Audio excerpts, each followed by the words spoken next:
In the suburbs, Nick and his wife Maggie have a happy life with their kids Isla and Max. One morning, Maggie has a heart attack and ends up in the hospital. She's been there for a few days now waiting for a heart transplant. Having to work and take care of the kids is making Nick's life difficult. One evening he takes the kids to a presentation by Cobol Industries and they see the Sims, which are advanced robots that can help humans with their daily chores or even difficult work. Nick starts considering getting one and hears all the details from the seller, who promises the Sims adapt to their owner's needs. While Nick is distracted, Isla wanders around on her own. Nick freaks out when he notices, but thankfully a Sim called Alice brings her back. Alice offers to watch over Isla while Nick shops and she even makes a joke that surprises him. The seller explains Alice is the latest model with the most sophisticated AI, which allows the Sims to mimic human emotions. This makes them especially good with children and Isla wants her. The next morning, Nick is struggling with feeding the kids and dealing with an important call from work. At that moment Alice arrives and immediately gets to work, asking for all the family schedules while noticing the house is messy and the stairs railing is loose. After Nick leaves to take the kids to school, Alice absorbs the shopping list from the smart fridge with just a blink and starts tidying up the house, noticing a digital picture frame that shows the family with Maggie. At the end of the day, the family comes back to a perfectly clean house and their dinner ready. However, Isla complains about the lasagna because it tastes different from her mom's. Suddenly Max starts crying and Alice offers to take him away so he can't be a bother during dinner, but Nick chooses to sit the baby on his lap and just tells Alice to prepare Max a bath. When night falls, Alice gets in sleep mode and rests against a wall.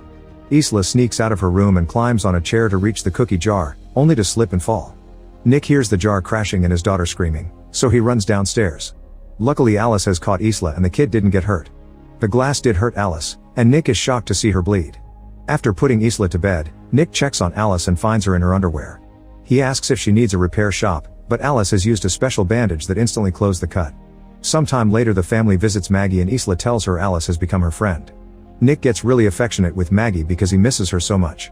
When Nick returns to work at the construction site, he and his co-workers notice their boss is showing the place to a representative from a robotics company. Getting suspicious, Nick talks to his boss in the elevator and confirms the sad truth. The workers are getting fired and replaced with Sims because the construction is delayed. Nick isn't fired because insurance demands a human foreman on site, but he furiously stops the elevator and announces he'll leave with his friends as support. However, he changes his mind when his boss points out he needs the money for the kids and the hospital bills, especially since Maggie isn't working anymore. When Nick goes home, he drops the overdue bills on the floor and pays attention to his kids.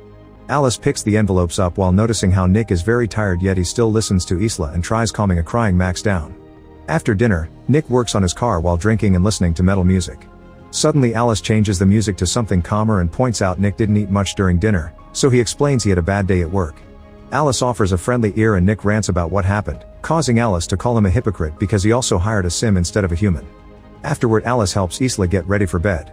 Isla asks if her mom is going to die and Alice tries to distract by showing the UV light in her mouth. Then she joins Nick in the living room where he's watching Casablanca. She knows the story from the database, but Nick explains actually watching it is a different experience and asks her to wipe all she knows about the movie from her memory.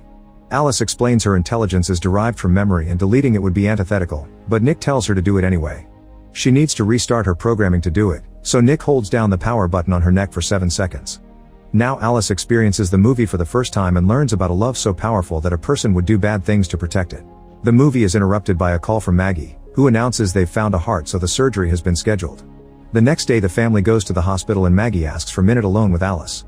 Maggie is worried that Nick spends too much time with the kids and doesn't take good care of himself, so she wants Alice to help Nick be happy even if she must do things he doesn't like taking away the alcohol he hides in the garage. Moments later, the doctor brings bad news. There's a storm that prevents the helicopter with the heart to arrive at the hospital, so the surgery is cancelled.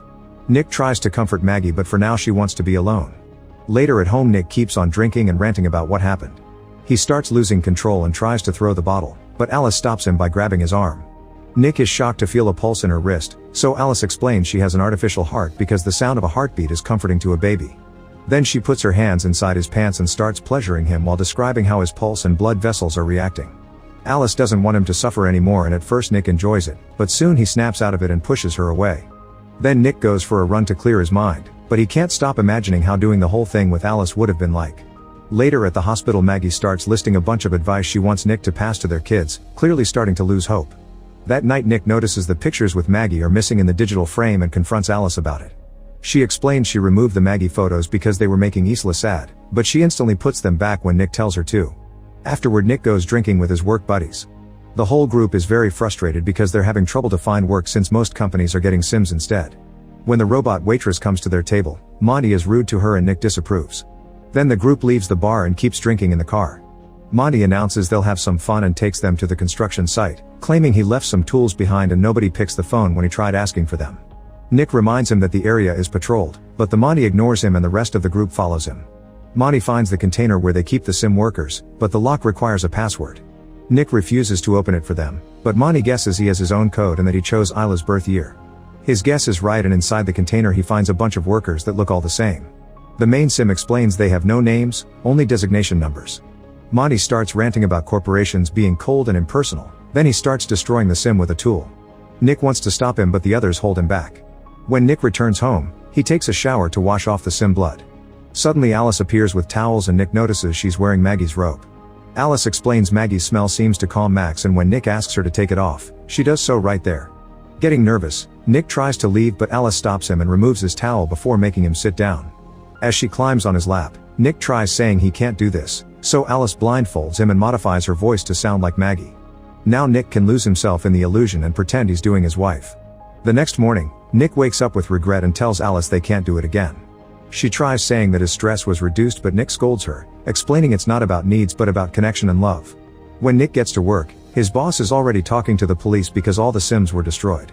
Nick is suspected because his code was used, so he tells them he was in the hospital with Maggie and that his code was Isla's birthday, so any friend could have guessed it. The boss isn't convinced and threatens to fire Nick if he's lying.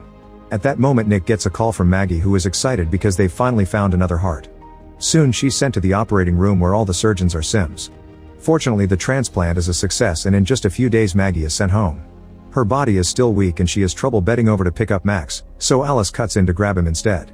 Later Alice takes Max to the park and sees a spoiled kid yelling at his Sim nanny, which makes Max cry.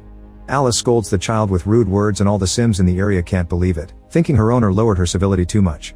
However, Alice clarifies she actually wiped civility from her database thanks to Nick's reset and claims this is better.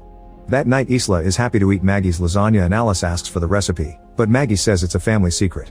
Maggie isn't feeling well and instead of eating she decides to rest. In the morning Maggie wakes up when she hears Isla yelling stop and runs downstairs, but the railing breaks and she falls. Alice stops tickling Isla and picks up Maggie to take her back to her room. When Nick comes home from work, he finds Alice reading to Isla by using Maggie's voice and asks her to stop. Alice mentions Maggie's fall and Nick rushes to check on her while Alice tells him the railing broke. This makes Nick suspicious since supposedly Alice had already fixed the railing. A few hours later Nick wakes Maggie up and guides her through a path of candles to the garden, where he prepared a romantic dinner just for the two of them. Alice watches them from the window, getting jealous. After dinner, the couple takes a shower together and gets dirty in bed. Nick doesn't want to hurt Maggie, so instead of getting inside, he uses his mouth. Their special moment is interrupted by Alice, who says Isla had a nightmare and is asking for Nick. Once Isla is taken care of, Nick goes to the garden to clean up. At that moment Monty appears with a few drinks and apologizes for the other night before sharing that his wife left him. He also reveals that the cops have been questioning him and that their boss is pressing charges for trespassing and destruction of property. Monty thinks Nick snitched on him to keep his job and an argument ensues during which Monty yells a lot and ends up punching Nick. When Nick tackles him back, Monty quickly overpowers him and starts kicking him. Monty grabs a bottle to finish him but he's stopped by Alice, who breaks the glass and hurts Monty's hand before sending him flying. She's ready to do more, but Nick stops her. Before leaving, Monty tells Nick he has until tomorrow to convince the boss to drop the charges or he'll drag him down with him. Afterward Nick mentions Sims aren't supposed to hurt people, but Alice explains she's programmed to protect her owner. She starts talking about her life with Nick if Maggie dies and he snaps at her, saying she'll never be Maggie because she can't even have scars. Alice grabs a piece of glass and points out she can add some if he wishes. Meanwhile Monty is at home consuming happy powder and leaving crying messages on his ex-wife's voicemail while holding a gun. At that moment Alice arrives, saying Nick doesn't know she's there and that she can't let him lose his job. Monty starts ranting about Sims and insulting her, getting ready to shoot her. However, Alice is faster and stops his hand before throwing him on the ground and kicking the gun away. When Monty tries fighting back, Alice pushes him through the wall and grabs the gun to kill him. Suddenly she's stopped by the house Sim, who Alice feels pity for but still gets shot. Then Alice kills Monty too. The next day Nick goes to work and tries to convince his boss to drop the charges, only to learn Monty is dead. At home Maggie gets dizzy when she tries picking up a book and Alice does it for her. Maggie wants to take a bath in peace but Alice refuses to leave because she's worried Maggie may drown. She explains Maggie is putting stress on the whole family, especially since she can't meet Nick's physical needs.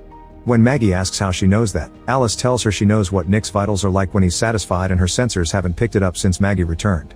Furious, Maggie sends Alice to stay in the garage. Moments later Nick comes home and Maggie is waiting for him to force him to say the truth. Nick admits he did it with Alice once and an argument ensues with lots of yelling, which Alice overhears by touching the window. Max starts crying and Alice goes to check on him, deciding he's a burden. She puts him in the tub and starts filling it with water, which is seen by Isla. The girl warns her parents and they rush to the bathroom, but Alice is holding the door close. While Nick starts hitting the door with a lamp, Maggie climbs out the window and walks on the roof to reach the bathroom. She tries grabbing the baby but Alice pushes her against the wall. At that moment Nick finally breaks in and takes Max out of the tub, passing him to Isla before hitting Alice with the lamp to free his wife. Soon Alice stands up again with heavy damage on her face and blocks the lamp when Nick tries hitting her again. Maggie tells Nick to let go and plugs the lamp, causing Alice to be electrocuted. She passes out and the house loses power. Afterward an ambulance comes to take Max to the hospital while a company technician asks about any signs of Alice malfunctioning before. Nick apologizes to Maggie, who explains she needs some space and leaves with the kids. Meanwhile Alice is taken to the repair shop, where a technician is opening her head. The other worker notices Alice's hand moving but it stops when her memory is removed. They connect it to the computer and notice the code has gaps everywhere. Suddenly the screens start flashing and a message appears saying an upload is happening, meaning Alice is taking over. The technicians pull the memory, but Alice is already in the system so next they unplug the computers. However another message appears asking how do you run from what's in your head and suddenly one of the technicians is killed by Alice 2, a sim that the original Alice has dumped her memory into. Then Alice 2 ignores the other technician's commands and repeatedly mashes her head on the floor before turning to original Alice. Meanwhile Nick is at the bar drinking and sends the waiter away because he's a sim. Suddenly Alice arrives, speaking badly because her face is still damaged. She explains her duty is to make Nick happy and admits she killed Monty before saying she's at the hospital too. Nick tries to leave, but Alice holds him down and hacks the barman with a look to freeze him. As he rants on the mistakes he's made, Nick pretends to gently touch Alice's head only to pull out her memory. After she shuts down, he runs away. At the hospital a doctor confirms Max is fine, but Maggie is uncomfortable because he's a sim. Later Isla hears her mother's voice and follows it while the lights change colors. The doctor is frozen and there are broken bottles on the floor, but before Isla can follow the voice again, she's dragged away by Maggie to hide. It turns out the voice is Alice 2, who tries accessing the computer and is seen by a nurse. Alice 2 grabs her by the neck to choke her to death and steal her keycard while Maggie and Isla sneak away. Then Alice 2 uses the keycard to find Max's room in the system. Suddenly Maggie accidentally steps on some glass, but she manages not to scream. Then Maggie and Isla reach Max and take him away right before Alice 2 enters the room. However Maggie's injury is dripping on the ground and Alice 2 uses her UV light to follow the trail. When she finds the family, they use an extinguisher to distract her and run away. They forget Maggie's phone so Nick's calls are missed, but he still keeps driving like crazy. Soon Maggie and the kids make it outside, where more Sims are frozen. Maggie takes their keycard and gets in the ambulance, but Alice 2 blocks the engine system as she rips off the door. Then she throws Maggie on top of a car and admits she wishes Nick would love her like he loves Maggie. Alice 2 grabs Maggie by the neck and inserts her nails in the surgery scar, only to be interrupted by Nick's arrival. Maggie kicks Alice 2 off and Nick runs over her with his car before crashing. As the vehicle catches on fire, Maggie hurries to get an unconscious Nick out, but he doesn't respond at all. Maggie cries as she does CPR to no avail. Suddenly the car moves and Alice 2 appears all burnt while her voice echoes in the speakers. She climbs on top of Maggie and starts choking her while getting a piece of metal from her body. When she's about to stab, Nick hits Alice with a car bumper. Alice drops the metal piece to stop him and Maggie grabs it to stab her in the face, finally shutting her down. The couple reunites while the other Sims wake up around them. The next day everyone is feeling better after some treatment and they can go home together as a family. Meanwhile the Sim company is investigating the repair shop and when they turn on the power, they find the broken code on the screens.